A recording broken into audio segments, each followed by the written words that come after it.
ابن عباس رضی اللہ تعالیٰ سے روایت ہے کہ انہوں نے فرمایا کہ ابو سفیان بن حرب رضی اللہ تعالیٰ نے ان سے بیان کیا ہے کہ روم کے بادشاہ ہرقل نے ابو سفیان کو قریش کی ایک جماعت سمیت بلایا۔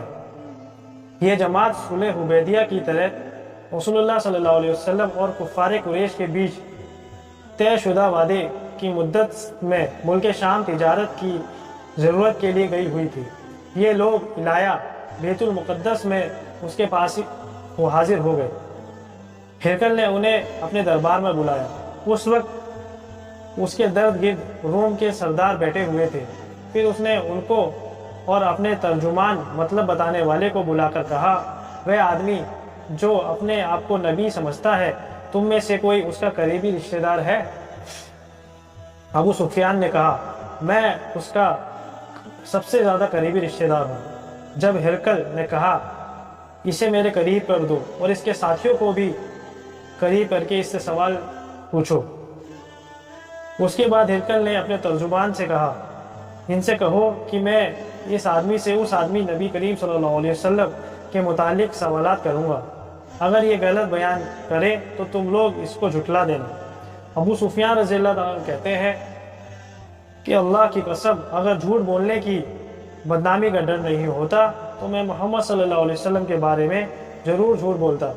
ابو سفیان رضی اللہ عنہ کہتے ہیں کہ اس کے بعد پہلا سوال جو ہرقل نے مجھ سے آپ کے بارے میں کیا وہ یہ تھا کہ تم لوگوں میں اس کا خاندان کیسا ہے؟ میں نے کہا، وہ اونچے خاندان والا ہے۔ پھر کہنے لگا، اچھا، تو کیا یہ بات اس سے پہلے بھی تم میں سے کسی نے کہی تھی؟ میں نے کہا، نہیں۔ کہنے لگا، اچھا، اس کے خاندان میں کوئی بادشاہ گزرا ہے؟ میں نے کہا، نہیں۔ کہنے لگا، اچھا، یہ بتاؤ کہ بڑے لوگوں نے اس کی پیروی کی ہے یا غریبوں نے؟ میں نے کہا، کمزوروں نے۔ کہنے لگا، اس کے ماننے والے دن بدن بڑھ رہے ہیں یا کم ہو رہے ہیں؟ میں نے کہا، ان کی تعداد میں بڑھوتری ہو رہی ہے۔ کہنے لگا، اس کے دین میں داخل ہونے کے بعد کوئی آدمی اس کے دین کو ناپسند کرتے ہوئے اس کے دین سے پھر جاتا ہے؟ میں نے کہا، نہیں۔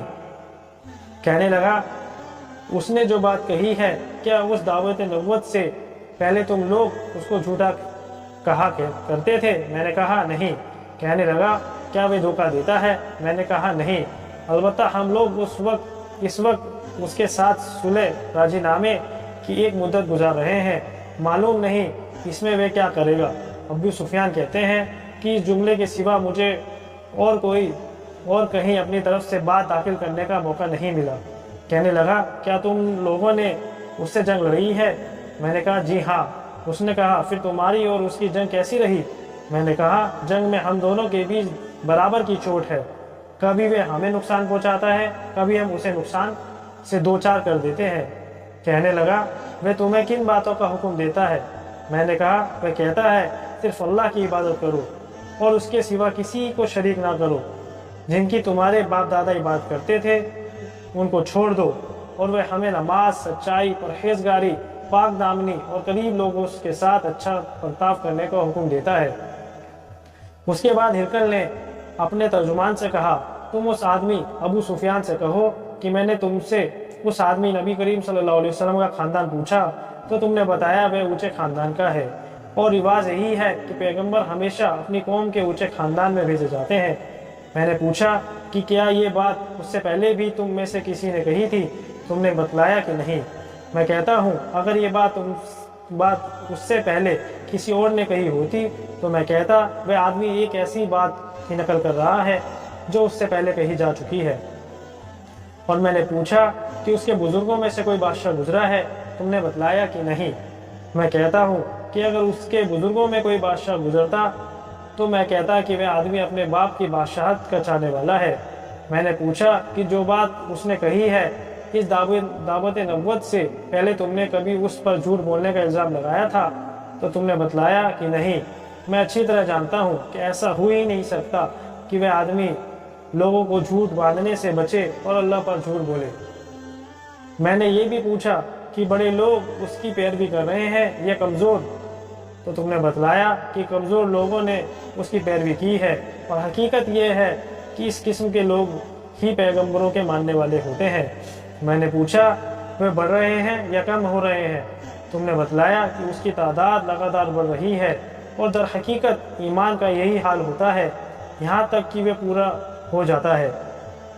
پھر میں نے پوچھا کہ کیا اس دین میں داخل ہونے کے بعد کوئی آدمی نفرت کرتے ہوئے اس کے دین سے پھر جاتا ہے؟ تم نے بتلایا کہ نہیں، ایمان کا یہی حال ہوتا ہے کہ اس کی مٹھاس جب دل میں سما جاتی ہے تو پھر نکلتی نہیں۔ میں نے پوچھا کہ وہ وعدہ خلافی کرتا ہے؟ تو تم نے بتلایا کہ نہیں، رسول ایسے ہی ہوتے ہیں، وہ دھوکہ نہیں کرتے۔ میں نے یہ بھی پوچھا کہ وہ تمہیں کن باتوں کا حکم دیتا ہے؟ تو تم نے بتلایا کہ اللہ کی عبادت کرنے اور اس کے ساتھ کسی کو شریک نہ ٹھہرانے کا حکم دیتا ہے، تمہیں بت پرستی سے منع کرتا ہے، تمہیں نماز، سچائی، پرہیزگاری، پاک دامنی اختیار کرنے کے لیے کہتا ہے۔ جو کچھ تم نے بتلایا اگر وہی سچ ہے تو وہ آدمی بہت جلد اس جگہ کا مالک ہو جائے گا جہاں میرے یہ دونوں قدم ہیں۔ میں جانتا تھا کہ نبی آنے والا ہے، لیکن میرا یہ خیال نہ تھا کہ وہ تم میں سے ہوگا۔ اگر مجھے یقین ہوتا کہ میں اس کے پاس پہنچ سکوں گا تو اس سے ضرور ملاقات کرتا۔ اگر میں اس کے پاس مدینہ میں ہوتا تو ضرور اس کے پاؤں دھوتا۔ اس کے بعد ہرقل نے رسول اللہ صلی اللہ علیہ وسلم کا یہ خط منگوایا جو آپ نے دہیہ قلبی رضی اللہ عنہ کے ذریعے حاکم بصرہ کے پاس بھیجا تھا، اور اس نے یہ خط ہرقل کو پہنچا دیا۔ ہرقل نے اسے پڑھا۔ اس میں لکھا تھا کہ شروع اللہ کے نام سے جو بڑا مہربان نہایت رحم کرنے والا ہے۔ اللہ کے بندے اور اس کے رسول صلی اللہ علیہ وسلم کی طرف سے ہرقل عازمی روم کے نام، اس آدمی پر سلام جو ہدایت کی پیروی کرے۔ اس کے بعد میں تجھے کلمہ اسلام لا الہ الا اللہ محمد رسول اللہ صلی اللہ علیہ وسلم کی دعوت دیتا ہوں۔ مسلمان ہو جا، تو محفوظ رہے گا، اللہ تعالیٰ تجھے دوہرا ثواب دے گا، اور پھر اگر تو یہ بات نہ مانے تو تیری رعایا، تیری جنتا کا گناہ بھی تجھی پر ہوگا۔ اے اہل کتاب، ایک ایسی بات کی طرف آ جاؤ جو ہمارے اور تمہارے بیچ برابر ہے۔ ہم اللہ کے سوا کسی اور کی عبادت نہ کریں، اس کے ساتھ کسی کو شریک نہ کرے۔ ہم میں سے کوئی اللہ تعالیٰ کے علاوہ ایک دوسرے کو اپنی بگڑی بنانے والا نہ سمجھے۔ بس اگر یہ لوگ پھر جائیں تو صاف کہہ دو کہ گواہ رہو، ہم تو فرما بردار ہیں۔ ابو سفیان نے کہا جب ہرقل جو کہنا چاہتا تھا کہہ چکا، خط پڑھ کر فارغ ہوا تو وہاں آوازیں بلند ہوئی، بہت شور مچا، ہم باہر نکال دیے گئے۔ میں نے باہر آ کر اپنے ساتھیوں سے کہا، ابو کبشہ کے بیٹے محمد صلی اللہ علیہ وسلم کا معاملہ بڑا زوردار پڑ گیا، اس سے تو رومیوں کا بادشاہ بھی ڈرتا ہے۔ اس روز کے بعد مجھے برابر یقین رہا کہ رسول اللہ صلی اللہ علیہ وسلم کا دین ضرور غالب ہوگا، یہاں تک کہ اللہ تعالیٰ نے میرے اندر اسلام پیدا کر دیا۔ ابن ناطور جو بیت المقدس کے گورنر ہرقل کا کارساز اور شام کے عیسائیوں کا پادری تھا، بیان کرتا ہے کہ ہرقل جب بیت المقدس آیا تو ایک روز صبح کے وقت غمی کے ساتھ اٹھا اور اس کے ساتھی کہنے لگے، ہم دیکھتے ہیں کہ آپ کے حالات کچھ بجھے ہیں۔ ابن ناطور نے کہا کہ ہرقل ماہر نجومی اور ستاروں کو پہچاننے والا تھا۔ جب لوگوں نے اس سے پوچھا تو کہنے لگا، میں نے آج رات تاروں پر ایک نگاہ ڈالی تو دیکھتا ہوں کہ ختنہ مسلمانی کرنے والوں کا بادشاہ ظاہر ہو چکا ہے۔ بتاؤ ان دنوں کون لوگ ختنہ کرتے ہیں؟ ساتھی کہنے لگے، یہودیوں کے سوا کوئی ختنہ نہیں کرتا، ان سے فکر مند ہونے کی ضرورت نہیں۔ آپ اپنے علاقے والوں کو پروانہ خبر بھیج دیں کہ تمام یہودیوں کو مار ڈالو۔ اس گفتگو کے دوران ہرقل کے سامنے ایک آدمی پیش کیا گیا جسے غسان کے بادشاہ نے بھیجا تھا۔ وہ رسول اللہ صلی اللہ علیہ وسلم کا حال بیان کرتا تھا۔ جب ہرقل نے اس سے تمام معلومات حاصل کر لیے تو کہنے لگا کہ اسے لے جاؤ اور دیکھو اس کا ختنہ ہوا ہے یا نہیں۔ لوگوں نے اسے دیکھا، ہرقل کو بتایا کہ اس کا ختنہ ہوا ہے۔ ہرقل نے اس سے پوچھا کہ عرب ختنہ کرتے ہیں؟ ان سے کہا، ہاں وہ ختنہ کرتے ہیں۔ تب ہرقل نے کہا، یہی آدمی پیغمبر اس امت کا بادشاہ ہے جس کا ظہور ہو چکا ہے۔ پھر ہرقل نے اپنے علم میں ہم پلہ ایک دوست کو رومیوں میں خط لکھا، خود خصم روانہ ہو گیا۔ ابھی ہمس نہیں پہنچا تھا کہ اسے اپنی دوست کا جواب مل گیا۔ اس کی رائے بھی محمد صلی اللہ علیہ وسلم کے ظاہر ہونے میں ہرقل کی طرح تھی۔ آپ نبی برحق ہیں۔ آخر ملک ہمس پہنچ کر اس نے روم کے سرداروں کو اپنے محل آنے کی دعوت دی۔ جب وہ آ گئے تو اس نے حکم دے کر دروازہ بند کروا دیا۔ پھر بالکنی سے انہیں دیکھا اور کہنے لگا، روم کے لوگوں، اگر تم اپنی کامیابی، بھلائی اور بادشاہت پر قائم رہنا چاہتے ہو تو اس پیغمبر کی بیعت کر لو جو اعلان حق سنتے ہی وہ لوگ بادشاہ پر قائم رہنا چاہتے ہو تو اس پیغمبر کی بیعت کر لو۔ یہ اعلان حق سنتے ہی وہ لوگ جنگلی گدھوں کی طرح دروازوں کی طرف دوڑے، دیکھو تو وہ بند تھے۔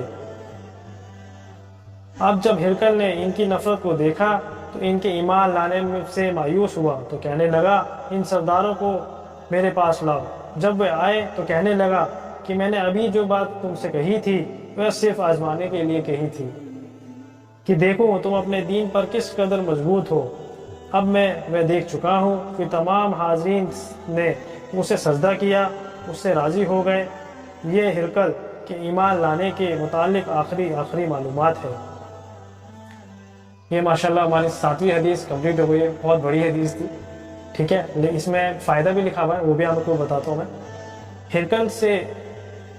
ہرقل سے بارے میں یہ حدیث گویا برزخی حدیث ہے، کیونکہ اس کا تعلق وحی کے ساتھ بھی بائی طور پر ہے۔